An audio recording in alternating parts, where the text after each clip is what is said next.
What was massive retaliation's role in the Cold War?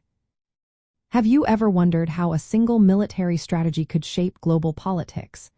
Massive retaliation was one such strategy used by the United States during the Cold War. This approach meant that if the United States or its allies faced an attack, particularly from communist nations like the Soviet Union or China, the response would be overwhelming. The threat often included the use of nuclear weapons. The main aim was to deter communist expansion by making the consequences of aggression incredibly high. From the perspective of communist leaders, this strategy was viewed as a direct threat. They saw massive retaliation as a way for capitalist countries, especially the United States, to maintain control and suppress revolutionary movements. The doctrine made it clear that even a minor attack could trigger a massive nuclear response. This constant threat kept communist nations on high alert, forcing them to think carefully about any military actions they might consider.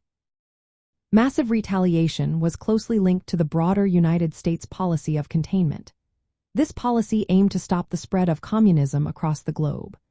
By threatening massive retaliation, the United States sought to reassure its allies and deter any aggressive moves from communist countries.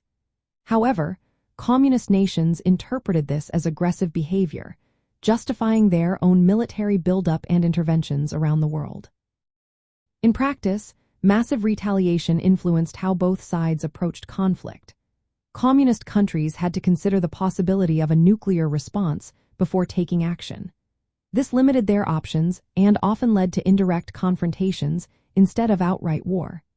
The strategy also sparked an arms race, as both sides aimed to build up their nuclear arsenals. They wanted to ensure they could survive an initial strike and still retaliate effectively. Overall, massive retaliation played a central role in the tensions of the Cold War.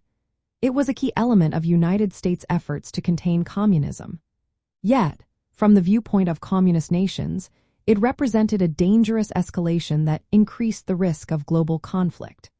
This doctrine influenced military planning, international relations, and the overall atmosphere of fear and distrust that defined the era.